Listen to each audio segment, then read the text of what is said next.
Hey guys, welcome to my loading screen tutorial. Before we get into the development of it, I just want to briefly show you exactly how it will look when we're finished. So if I go ahead and run this, you'll see it starts loading up the first level, and you'll see a little loading symbol down here in the bottom right. And whenever you trigger a new level to be loaded, and in my project I just have it so it's when you kind of walk on top of this little white square, you'll see it fades out, you get the little loading thing in the bottom right, and it loads a new level. And again, you can just keep doing that back and forth. So the cool thing about this is obviously that you actually have a loading bar and it's not just a static image. I've seen a few tutorials where they just show an image on the screen and there's no real indication that it's not frozen. With this, you can obviously change this to be something else. If you want to show images or change the loading bar to look different, you can do that however you want. I just have it this little circular thing because it's easy to do for the sake of time. And the other thing is that this is all done in blueprints. It was a little tricky to figure out how to do in blueprints because the function that does this in the engine is really only visible to C++ code from what I've seen. So I kind of had to figure out a different way to do it. Um, so I figured I'd make a tutorial on it because it was kind of tricky. So with that being said, we'll just go ahead and get right into it. Like I said, it is a little tricky. So if you get confused, just bear with me, and hopefully at the end it will start to make a little bit more sense because there's a good amount of steps to get it working. So we'll start from scratch. So just open your launcher and launch whatever version of Unreal you're on. I'm currently on 4.23.1. So we'll go ahead and we'll launch that. Let me move this over here just so I can reference it. Okay, so we're going to want to make a new project, and we want blueprints. We'll just use the third person one, and we'll call this loading screen for the name. And go ahead and create that.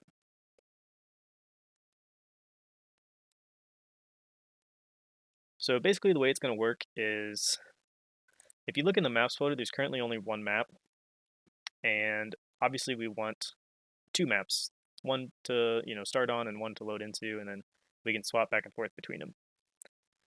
And in order to do that with only blueprints, you have to use this thing called level streaming, which basically will stream in a level on like a background worker thread while the main thread is still displaying whatever you want. And in our case, it will just be the loading screen. Because if you try to use the open level blueprint node, that like locks up the main thread, and it obviously doesn't look too good if you have a lot of stuff to load. So there's a few things we have to set up first in order for this to work. So like I said, we need more levels. So we're just going to go ahead and copy this one, and we'll paste it, and then we'll do that one more time. And for this one, we'll just call it persistent level. So this level is basically always going to be loaded, no matter which like sub level we're on. This level is always going to be loaded. And then you can make as many of these as you want, but I'm just going to call this level 1 and level 2. All right, so the first thing we want to do is open up the persistent level. And in the persistent level, you don't want to have anything. So Control A, delete, and yes to all. So we basically have an empty world here. You go ahead and run it. You'll see the player kind of spawns. We don't want that, so go to the project settings, and under maps and modes, we want to set the default pawn class to none so that he doesn't spawn when the game first launches. So now if we run it, you can see he doesn't fall out of the sky anymore. So basically the way it's going to work is, the game's going to start on this persistent level, and then it will load up one of its sub levels depending on, which level you want to load. And that does remind me. So we should probably go back to the project settings real quick and change the persistent level to be, oh, it already is. So the editor startup map is persistent level and the game default map is also persistent level. Make sure that these are set to this. Make sure they're not none or set to anything else. Okay, so now that we have that, we have to do one more thing for the levels. So make sure you have the persistent level loaded if you open up level 1 or level 2 and you try to do this, it won't work. So make sure you have persistent level loaded. And we're basically going to tell Unreal that we want level 1 and level 2 to be sub-levels of our persistent level. So to do that, there's this handy little Windows levels window that pops up. So click that, and it will bring up a window that looks like this. And all you got to do is drag level 1 and level 2 into here. And just like that, you can see level 1 and level 2 are kind of sub-levels of our persistent level, which is exactly what we want. Now, just to make this a little bit less confusing, I kind of like to, well, for the tutorial, since our levels are literally exactly the same, you can see level 1 is exactly the same as level 2. I'm just going to go ahead and add a little tint to the levels. So open up level 1 and go to post process volumes, and over here on the right under color grading and under miscellaneous, we want to set the scene color tint to just something, doesn't really matter what. I'll make it a little green. And level 2 will do the same thing. Make it like red or something. And again, this is just so it's easier for us to tell the difference. In a real game, you would obviously, the levels wouldn't be exactly the same, so it'd be much easier to tell which one's which. All right, so just to recap, we got this persistent level, which if you load it, it actually has everything from both levels in it. And then we have level 2, and we have level 1. Now, one thing that's really important is whenever you play the game, you want to make sure you have the persistent level selected. But if we go ahead and we run this now, we still have this black screen because remember, there's nothing in our persistent level, and we haven't loaded either of these levels yet. So let's go ahead and start fixing that right now. So if you go up to the top and make sure you have persistent level selected, go up to the top and hit open level blueprint. And oops, sorry. Okay, so we have the level blueprint open for our persistent level. And we want to kind of do some stuff in our begin play. So we want the event begin play. The first thing we want to do is we're going to want to create our loading screen widget. So go ahead and type create widget. We'll have to fill this out in a second because we haven't actually created our loading screen widget yet. I guess maybe we should probably do that first. Yeah, let's go ahead and do that first because we'll need that. So come back to the content folder, and in the main directory here, right click, and we want to create a new user interface, and we want a widget blueprint, and we'll call this loading screen widget. All right, so double click on that to open it up, and let me check my notes real quick to make sure I don't mess this up. Okay, so yeah, we don't want this canvas panel, so delete that. We want a border, and again, you can make the loading screen look however you want. You don't necessarily have to do fading, that's just what I chose to do. So we'll change the background color, oops, that's not it. We'll change the background color to just be all black. And we want to add some little indication that it's loading. If you type throbber, you have two different types of throbbers. I used the circular one. So drag that in to the border. By default, you can see it kind of like is way too big.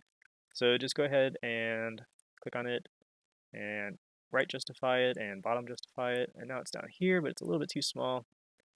So let's maybe double the radius. And then we want to make the dots a little bigger, which you can also do somehow. I think it's under image. Yeah, image. So we'll just double these from 8 to 16. And let's adjust the padding a little bit. Set these to 0, and then the right will do like 50, and the bottom will also do 50. Okay. So there, this is what our loading screen will look like. Again, feel free to add whatever you want to it, but for the sake of the tutorial, this is good enough for me. All right, so actually, let's rename this real quick to like throbber, so it's not so ugly of a name. All right, so we want to add two animations to this screen, one for when we fade into it, and one when we fade out of it. So to do that, we can add two animations. So on the left here, add two animations. The first one we will call fade in animation, and the second one we will call fade out animation. So go ahead and click on fade in animation. We'll do that one first. So there's a couple things we want to do when we fade in. The first thing we want to do is change the opacity of this background from 0 to 1 over like a certain amount of time. And then once it gets to 1 or fully black, we want to show this little rotating wheel. So to do that, just click on the border and then come over here on the right, and under the brush color, you can click this pin. Make sure you have the fade in animation selected down here. And if you do, and you click this little button next to the A for the alpha, it will add a new track down here at the bottom. And if you go ahead and you expand this, you'll see you have the RGBA, which is basically corresponding to this RGBA up here. And it's saying at 0 seconds, what do you want the RGBA to be? In our case, we want the A to be 0. So when it first starts the animation, the background will be, not even there. You can't see it. And then after about half a second, maybe, we want to add another one. So just drag it over like I just did. And you can either click this again, or you can just come down here and change this to 0. Or not 0.5, 1, because we want it to be fully black. So now you can see when we kind of drag this bar, this is what our animation looks like. It goes from no background at all to fully black, which is perfect. And again, the last thing we need to do is make it so this little throbber thing only shows up once we get to this point in the animation, the end of it. So to do that, just click on this and search for visibility. And again, we don't want to change it here. We want to add a little keyframe to our timeline down below. So click the button next to visibility, and you'll see it adds a visibility like track to our animation. And we want to set it to, we could set it to visible. I like to use not hit testable since we don't need to click on it instead. So I'll set it to that. And then back here at the beginning, we want to make sure we set it to hidden. So now you can see from start to finish, as soon as it starts getting darker, and then once it gets fully black, the little thing pops up, which is exactly what we want. And now we can save this real quick. Do the same thing, but kind of backwards for fade out animation. So click on fade out animation. We'll do the alpha first again. So again, make sure this is selected. Come back to the border, and next to alpha, click the little keyframe button, and it will give us a keyframe. So when we're fading out, it's going to start fully black, so 1, which is what we want. And after 0.5 seconds, we want it to be 0. And for the throbber thing, we basically want to hide that as soon as this animation starts, because we don't want that to show when it's fading from black to clear. So make sure fade out animation selected, select the throbber up here, search for visibility, click the little keyframe button, and set this to hidden. So now when it fades out, you kind of have to imagine the throbber's there already. It will delete the throbber and fade to clear. I'll go ahead and save that. All right, so now we have our two animations set up. We basically just need to play them at certain times. So go back to our graph, and we want to create two functions here that we'll be able to call later on for when we want to show this loading screen. So click function twice, and the first one we want to create is called fade in, and the next one is just fade out. So basically calling this function will, cause us to fade into the loading screen, and then it will start loading, and then calling this one will obviously have it fade out. So one thing that we're going to need is we're going to need to be notified whenever the fading finishes. because we need to know once the fading finishes and we're like the screen's completely black, we want to actually start streaming in the level in the background. So to do that, we need to make a couple little event dispatchers here. And again, if this isn't making sense, just hang with me. Hopefully it will here soon. So the first one is just going to be called fade in finished. So this will get called when the fade finishes. And the next one will be called fade out finished. So come back to the fade in function, and we'll go ahead and we'll write that first. It'll be pretty simple. We basically want to bind to this function whatever they pass us here. So we're going to want to drag this event over here to add it as a pin to our fade in function. And I'm just going to rename it so it's a little more clear what it is. This is like the fade finished event. Let's call it fade finished. And again, this will probably make more sense when we actually start calling it. If it doesn't make sense yet, so just hang with me here. So we want to bind to our fade finished event so that the user knows when the fade finishes. And then we want to play our fade in animation. So just drag that in from the right and say play animation. And then as soon as we finish that, we also want to, well, yeah, so we want to add to viewport, which is ourselves. Should probably do that.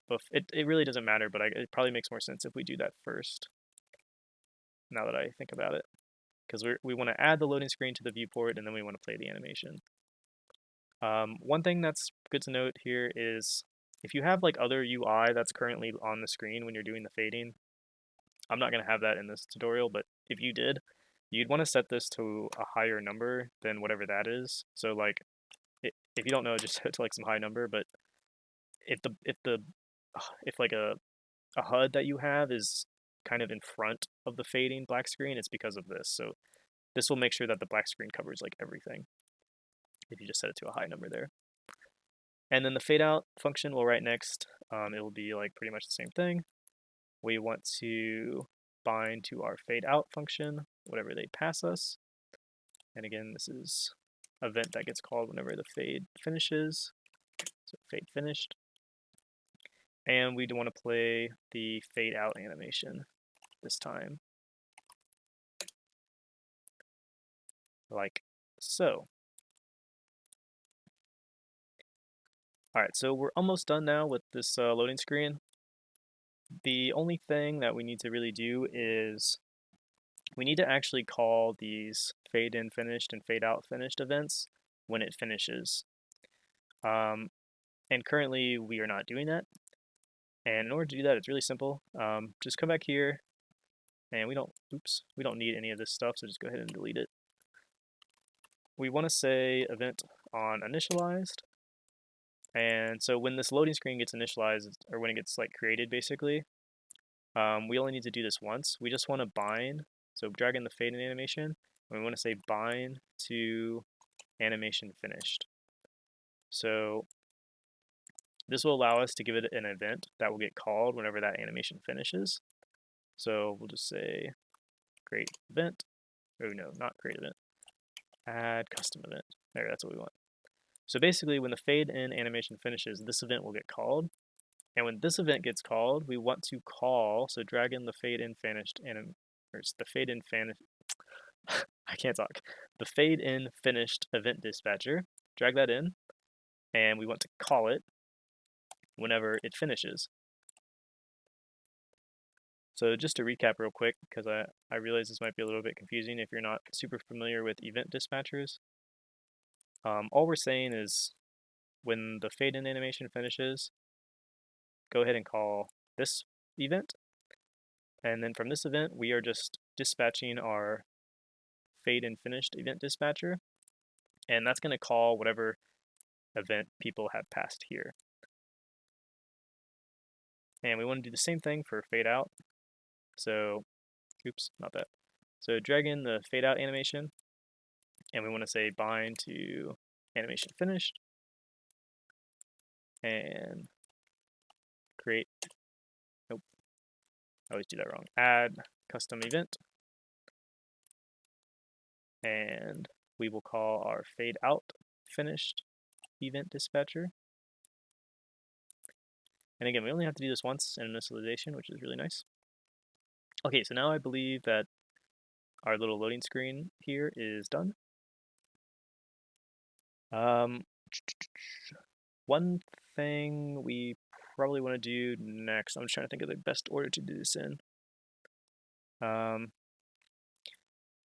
Yeah, so go back to your persistent levels level blueprint, kind of where we left off before.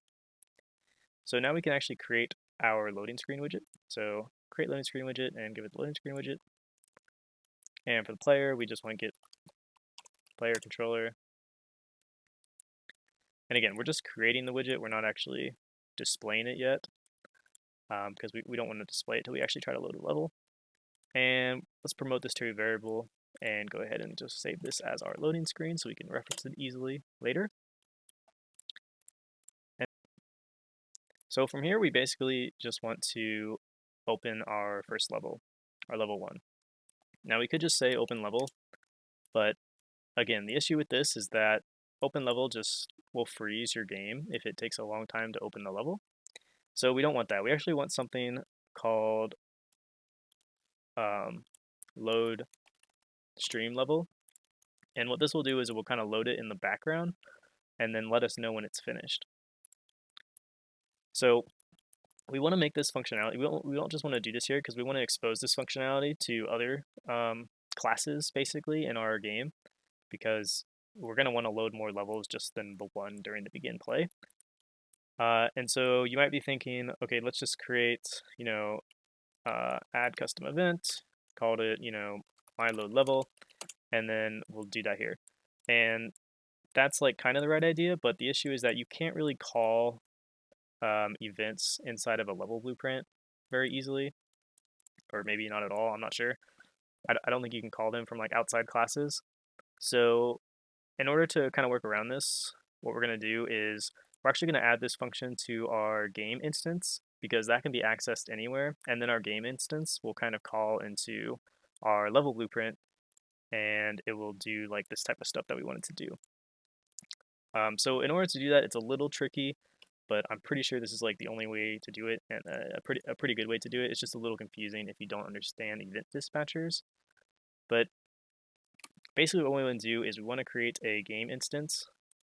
So come back to the content directory here and right click and go to blueprint classes and search for game instance. And all a game instance is, it's kind of like a game mode, game state sort of. It's just like it's a class that you can access from anywhere, but it stays, it doesn't go away if you're switching levels. It's like always persistent. It's always there, which is kind of like what we need in this case. So go ahead and create the game instance, and I'll just call it my game instance. And before we forget, come up here to the project settings and go to maps and modes and change the game instance to my game instance. So it's using the one we just created. Let me look at my notes again. So yeah, so open up the, where am I? Open up the main game instance, and inside of here, we really don't need to do much at all. We just want to create another event dispatcher, and this is basically the event that we're going to call whenever we want to load the level. So maybe we'll call it smooth load level, since it smoothly loads the level with a nice loading screen and all that jazz. So this is our event dispatcher, and we want to call this event, or we want anybody to be able to call this event. So to make it so that anybody can call this, we'll just add a little custom event here, add custom event, and we'll say event smooth load level. And all we'll do is just kind of call it like that. And one thing we'll need when we are calling this function is the name of the level we want to add, or we want to load. So just go ahead and click on it, and we'll just add a little name parameter here real quick for the name of the level name. And we want to pass that along to our event dispatcher. So click on the event dispatcher here on the left, add an input pin for that, And it's already set the name, and we'll call it, again, level name. And you might have to like refresh this for it to update. There we go. Okay, so now we have a function or an event that anybody can call because anybody can get access to this main game instance. And when they call it, we'll dispatch our smooth load level event dispatcher. And anybody who's listening to this will, do whatever they decide they want to do. And in our case, the person that's going to be listening for this is our level blueprint. So come back to the level blueprint, and in begin play, maybe before we even create the widget, we want to bind to that smooth load level event dispatcher so that when it gets called, we'll know about it. So to do that, we'll just get the game instance because that's where it lives. And we need to cast it to our game instance. So cast to my game instance. And we want to bind to this smooth load level event dispatcher. So drag off, and I think you just type assign. Yeah, so if you type assign, you'll get an option to assign smooth load level, and that's what we want. So click on that, and it will kind of do two things for you. It will create the bind call, and then it will actually create a little event for you that will get called whenever it gets triggered. So just to try to make this a little bit more clear, all this is doing is that when somebody calls this event inside of our main game instance, it's going to go ahead and call this event dispatcher, and it doesn't really care or know who's listening for this event. It's just saying, hey, somebody called my function, here's the level name that was requested to be loaded. And since we are bound to that in our persistent level, we will trigger this little event, and we'll have the level name and all that stuff. And then from there, we can just simply, load the level the way we want to load it, which is using our loading screen. So go ahead and hook this up again. So now that we have, now that we're bound to our load function and we have the load screen widget created, we can use that widget to actually go ahead and load stuff. So drag it in, and we want to say fade in. So as soon as they tell us they want to load a level, we want to start fading in to our load screen. And remember, we added this little event that would get called whenever the fade finishes. And we did that so that right here, we would know when it finishes and we can start loading the level. So drag off of this and say add custom event. So it's going to start fading, and then as soon as it finishes fading, it's going to call this event. And so we'll just call this event fade in finished. So at this point, we've totally faded to black, and we want to go ahead and start loading the level in the background. And we want the screen to be black because it might not look pretty. So first thing we need to do is we need to unload the current level because we don't want to just load levels on top of each other. So just call unload stream level. And the level name, we're going to need to right click on this and make it a variable. And we'll call this the current level because we need to unload the current level first. We'll go ahead and we'll set this here in a second. So we're going to unload the current level. And then after we unload the current level, we want to set the current level to whatever level was provided up here, the new level we want to load. And then once that's set, we can go ahead and actually load the new level. So load stream level. And again, this is all going to happen on a different thread. And we want to pass in the current level, which again, we just set to the new level. So it's really the new level. And we want to check this make visible after load so that our level is visible when it finishes loading. And then once that's done, this execution line will start once it's completed. And we want to do the fade out. So drag in the loading screen and we will fade out. And currently in this tutorial, I don't even really have anything that I need to do when it finishes fading out. So just go ahead and say add custom event, and we'll just leave this empty. But basically right here, you could do, you could play a sound when it finishes loading. You could, do whatever you want. I'm not doing anything currently, but it's just a nice little thing to have. So just to recap, exactly what's happening because I know it might look a little bit confusing. Um, when somebody goes ahead and they call this event smooth load level function inside of our main game instance, which again, they can call it from anywhere they want. They're going to pass us the name of the level they want to load, and it's going to dispatch this event saying, hey, I want to call smooth load level, and the persistent level blueprint is listening for that, and they say, oh, okay, I'm bound to that. This is the event that's bound to that. As soon as you call that, as soon as they request to load a level, I'm going to take the loading screen and I'm going to start fading it in, which again is going to start fading the screen to black. And then as soon as it finishes fading to black, I'm going to unload the current level, I'm going to update the current level, and then I'm going to load the new level. And then as soon as that's finished and fully loaded, I'm going to go ahead and start fading out from black to the new level. And then when that finishes, again, you can do something if you want. I'm not going to do anything for the sake of this tutorial. But yeah, that's basically the idea. So if we go ahead and rerun this now, you'll still see that we are just sitting on a black level, I believe. So come back here to persistent level.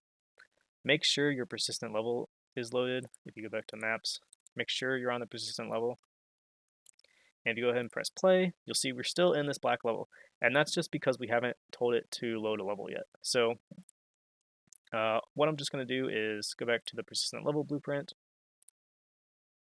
And at the end of the event play, once we kind of bind everything and create everything, I'm just going to call our function down here, smooth load level. I should probably rename this. This is smooth load level. This is like the binding for it, basically. But we just want to call this function directly with level 1 in mind. So we'll say smooth load level, and we'll just start with level 1. So again, when the game first launches, we just want to set everything up, and then we just want to load level 1. So hopefully when we run this, there we go. You can see it showed up in the bottom right for a second, and then it loaded level 1. One thing I am going to do, because if you notice when I run it, it happens like really fast, and that's just because I have a good computer and this is such a small level, like there's really nothing to load. Unreal can do it super fast, but if you had a really large level, it would actually take longer to do this. And so since it's kind of hard to see what it really looks like, I'm just going to add a delay. You wouldn't really do this in a real game probably, unless you wanted to have some sort of minimum. But whenever it finishes streaming the level in, I'm just going to add a little delay before we fade out, just so we can see that it's working correctly. Again, this isn't required or anything like that, so I'm just going to say like 2 seconds. So now if we run it, you'll see it's loading our first level, and then it fades in and we're good to go. So that's basically the gist of it. If you think you understand how it works at this point, you can go ahead and stop watching the tutorial. But I am going to continue just in case some people need a little bit more clarity by making like a little trigger box that you walk on and it loads a level, and then you can load back and forth between different levels. But it's not really part of the tutorial, it's just a little extra if people are confused. So feel free to stop watching it now. If you do, thanks for watching, and please give me a thumbs up if you enjoyed the video.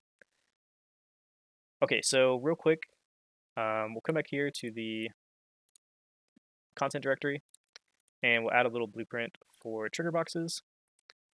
So create a new actor, and call it BP next level loader. And all this is going to do is that when we walk on it or get close to it or whatever, it's going to load the next level. So open this up. Inside here, we want to add a box collision, so we know when we collide with it. And we want to add just like some sort of cube or some sort of just geometry so we can see where it is, basically. I'm just going to shrink this down to like 0.1. Okay, good enough. And then back here in the event graph, just go ahead and right click on the box, add event, and on component begin overlap. So we're basically saying whenever we overlap this little box that we created, we want to go ahead and load a level. Now we can do that really easily with the way we set it up. So we just say get game instance, and again we have to cast it to our game instance, cast to my game instance, and then we can just call our smooth load level, and we can give it a level name. So let's just say like level 2 for right now, even though we're going to want to make this a little bit better later. But so it's, as soon as we walk on, it's going to load level 2. So if we come back to our worlds here, let's go ahead and load up level 1 so that we can add that thing to this level. And so just drag the next level loader in and set it like, somewhere you want. And so as soon as we hit this, we should load level 2 if everything's working. And again, before you play it, make sure you go back to the persistent level. You always have to start on the persistent level when you're playing. So go ahead and run it. See our little loading screen as we load level 1. And when we walk on this, our loading screen pops up, and we load level 2. So yeah, that's basically the general idea of how it works. I'll keep going a little bit further just to make it a little bit better because it kind of is crap right now because it only loads level 2. What you'd probably want to do if you wanted a system like this is if you click on this, well, if you go back to the blueprint, we don't want to just always load level 2. We want to make this a variable. So right click and make it a variable, and we'll call it level 2 load. And if we click this little eye icon here, then we can make it editable per instance of it. So go ahead and do that.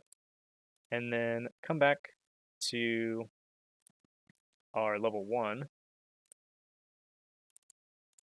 Level 1. So now when we click on this, you can see on the right here we have, we can set it to whatever we want. It's already set to level 2, that's good. But for level 2, if we load that up and we drag a different one in, because we want to be able to get out of level 2 as well, drag in another thing, like up the top of the stairs. Oh gosh, I can't do it. All right, something like that. We don't want to load level 2 again because we're already on level 2. Let's just say level 1. So now we should be able to go back. Oops, see, this is what happens if you load it without starting on the persistent level. It's not going to work the way you want. So make sure you go back to the persistent level because you always got to start from this level. And then press play. We get our loading screen. We load into level 1. You can see that this one's not here because it's only part of level 2. Now if we go ahead and we load up level 2, you can see that one over there went away, but now we have this one, and this should bring us back to level 1. And there you go. So that's pretty much the whole tutorial. If you have any questions, feel free to leave comments. If you enjoyed the video, I'd appreciate a like and a subscribe. Thanks.